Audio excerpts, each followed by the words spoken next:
Pirate games are supposed to be about freedom and adventure, but this game replaces the treasure with spreadsheets. You're also going to be dealing with this game's version of pirate cryptocurrency, and ultimately you'll be arguing with yourself over whether teak or acacia wood gives you a 2% survivability rate in medium-range naval combat. So Skull and Bones isn't all about pirate fantasy. Think of it more like a live service job wearing an eye patch. All that being said, I didn't totally hate it. I actually kind of got into it a bit. At first I thought of it as a morbid curiosity that would keep me hooked for a few hours, but those few hours turned into a weekend. Welcome to Q for Review, where we queue it, play it, and then we realize we're not a pirate, but a middle manager with cannons. Let's get into it.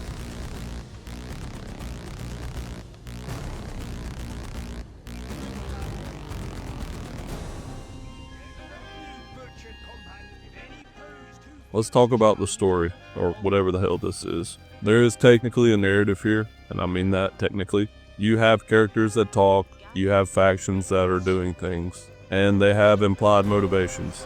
So when I say technically, the game checks all the boxes required to legally be considered a story-driven experience. But not once does it insist that you care. If you've played any Ubisoft game before, you're going to know exactly what I'm talking about. Characters speak in a neutral tone where they always sound competent, mildly intense, and just completely forgettable. And this is starting to become a recurring theme in this game. Nobody's bad enough to hate, nobody's interesting enough to love. They are simply just delivery systems with voices. If you skip every line of dialogue, which I did, you're not going to be punished emotionally or mechanically. Now the actual world does more work than the writing. The ports at least feel busy. They feel lived in. The ocean has some personality as well. The storms are just annoying enough, just menacing enough to make you adjust course. So when you're out in the world, you can kind of get more wrapped up in that pirate fantasy. But that belief is not investment. You're never really challenged on who you're supposed to be becoming in this world, only focused on what you're building next. Where I will give this game a pat on the back is just how many roles that it lets you try out without committing to any of them.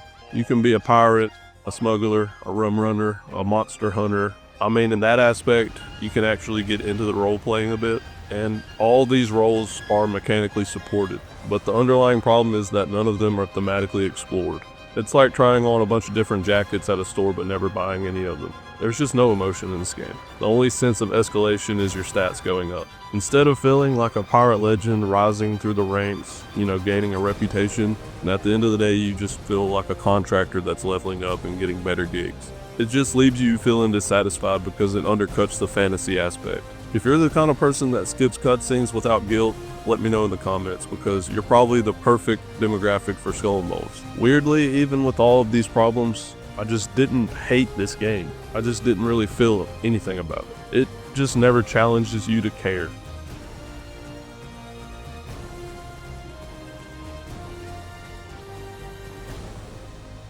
Here's a mildly embarrassing confession. I kind of got into the systems in this game, like they hooked me. The grinding loop of this game is really addicting. Skull and Bones is dangerously good at scratching that specific itch. You will definitely get hooked into this game if you like tuning builds and chasing efficiency.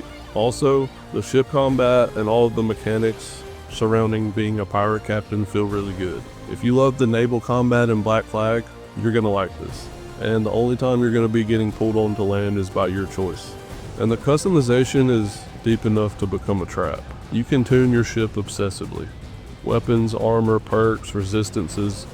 You can spend as much time as you want chasing the perfect setup. And for me, all of these systems were dangled with just enough complexity to make my brain light up. It's basically Diet Warframe. The leveling is forgiving, and that's smart because it keeps you wanting to scratch that itch, and your progress comes steadily. You don't really get punished for experimenting, and the grind is just easy enough to indulge in without feeling hostile. It's going to be one of those games where you look up and you realize you've been playing longer than you planned on it. And it's really all because you get locked into a statistical flow state. But just like any of these grindy games, the number of systems can be intimidating, like the currencies stack up and the mechanics overlap. I think casual players are going to feel overwhelmed because the game demands a level of live service literacy. And if you don't have that and you don't learn it fast, you're probably going to quit. I figured that's where most people probably quit. And ultimately, that's where Skull and Bones lives and dies. You either embrace this type of game or you throw it away. There really is no in between.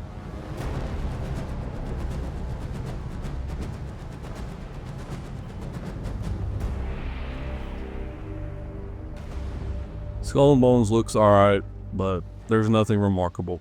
At least I can say the ocean looks good most of the time. And the ships are actually really detailed. And it's just more of the same mid that this game just is. Nothing looks too bad, but also there's nothing that's like groundbreaking. It's just, this game is just a whole lot of mid. It really just likes any other Ubisoft game from the last few years. And that's both praise and accusation. Character models are animations do their thing, but you're not going to be stopping to admire anybody. I think the audio is where this game gets really disappointing, because in my opinion, for a pirate game, the music should be better than whatever this is. It's just so bland.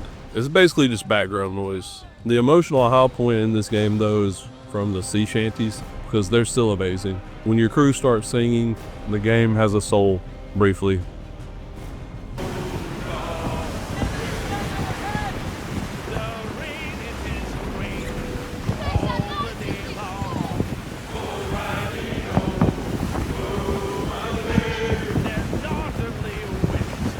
But as soon as that ends, I mean, you're just back to menu clicks and cannon reloads. Speaking of, all the sound effects are really good.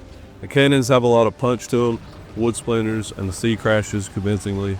I didn't listen to much of the voice acting, but it didn't sound terrible. Nobody really ruins a scene. Here's something that you will think is funny though. The monetization here is actually a bright spot. The cosmetics are plentiful and they're actually pretty good. Like I said, the customization is really good, but at least the monetization wasn't pushed so hard in this game. You can actually unlock a lot of stuff without having to pay real money.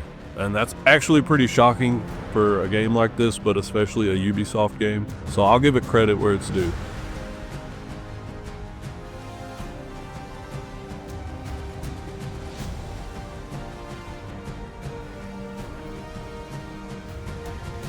Alright, Backlog Cult. Skull and Bones is ultimately a game that you can enjoy if you like this style of game, but you're going to quickly forget it. You're going to remember the systems more than the moments in this game, the builds more than the battles, the shanties more than the story. You don't have to worry about Skull and Bones living rent-free in your head. I don't think it deserved all the hate that it got. I think it just had the wrong expectations.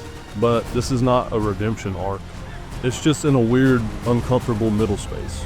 The competency of these systems are not enough to be memorable. Skull and Bones gets a 56. If you love naval combat, grinding for optimization, and tinkering with loadouts, then you're gonna have enjoyment, even if it is just a little. But if you wanted a pirate fantasy that lingers and surprises, you're gonna be very unsatisfied. I only recommend playing this if you like these grindy type of systems. If you like making micro improvements to all of your gear, it's just very narrow. Tell me in the comments if you wanted a pirate fantasy or pirate systems, because Skull and Bones chose one, and that choice explains everything. I did have fun, and I didn't regret my time, but I also won't be thinking about this game 6 months from now, unless somebody starts randomly playing a sea shanty. Then I might remember that once I cared deeply about optimizing a fictional ship. Alright, that's it for this one, guys. That's another game in the backlog that we can check off. Like this video if you liked it, and if you hated it, leave a dislike and roast me in the comments. Also, you can check out my written review on my website, which is linked on my channel. Thanks for watching. Cue it, play it, slay it. Peace.